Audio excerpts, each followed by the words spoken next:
When Danielle Smith became Conservative leader and Premier of Alberta about 5 weeks ago, she promised to shake up the province's healthcare system. Well, that overhaul started this week as she replaced the province's top public health doctor, Deena Hinshaw, and yesterday she scrapped the province's Health Services Board.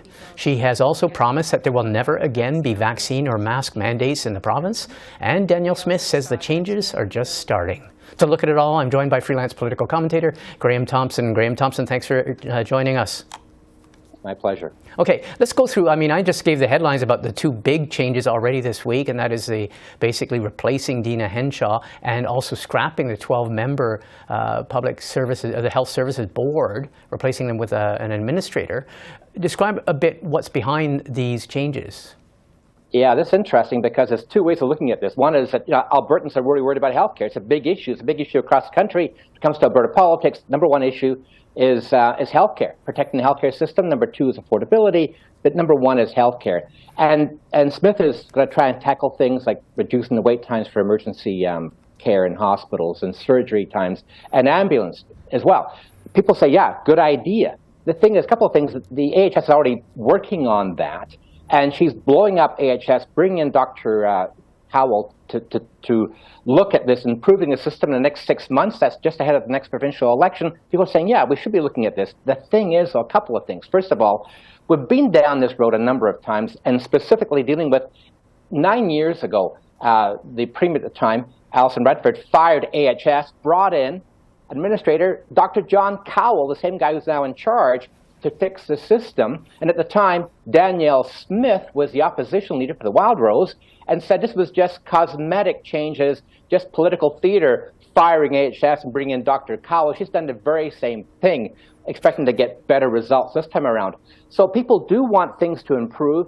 Everyone you talk to in the system says it can be improved. The thing is, the context here is that Danielle Smith won the UCP leadership very much on this vendetta against the healthcare system, saying that AHS, Alberta Health Services, infringed on people's rights by bringing in mask mandates and other mandates. Smith was promoting things during the pandemic like ivermectin as treatment. Of course, that's quackery when it comes to treating COVID.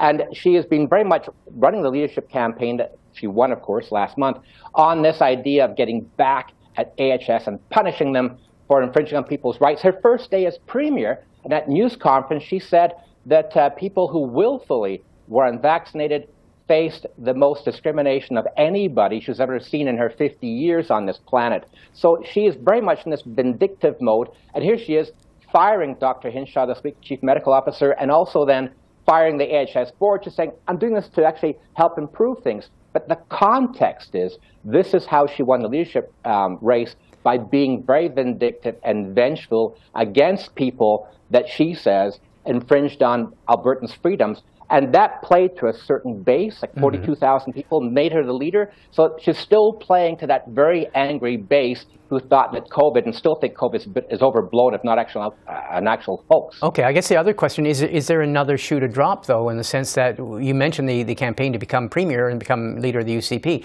Danielle Smith also promised even deeper shake-up. She said she was going to basically take aim at all the senior, quote-unquote, all the senior health bureaucrats and the assistant deputy ministers. Is there yet more to come between now and the election? Well, I imagine it will be, because Dr. Cowell, he was brought in 9 years ago, reduced the senior staff at AHS like by 80 or 90%. So the idea here, I think she wants to go after the senior management. She's talked about firing people in AHS who don't toe the line, like in other words, her line. There's a lot of red flags right now. There are people right now who have been critical of her, saying, okay, fine, we're going to hope that things change. I talked to the head of the United Nurses of Alberta yesterday, Heather Smith, saying that she got a phone call yesterday morning from Smith, and that's never happened. She said that Kenny, the previous Premier, completely ignored the UNA, the Nurses Association. Here you have a courtesy call from the Premier to Heather Smith, and Smith said, Heather Smith, that is, said, this is a great start. But even Smith is saying, look, there's no need to fire the entire board and start from scratch. You can make improvements. So they're hoping, people are hoping now that Smith will listen to more people in the healthcare system. But again, they worry that what she's doing basically right now is kicking the responsibility over to Dr. John Cowell, this new administrator, so that people do have questions about healthcare, why aren't things working, and why there's such long lineups. She can just say, look, I've got someone looking into it. And it may Okay. take 6 months to get a response. And of course, we are in a pre-election period in a way because we are anticipating the spring election. Well, listen, we will check in with you, no doubt. Again, I want to thank you for taking the time. Thanks for explaining some of this for us. You're very welcome.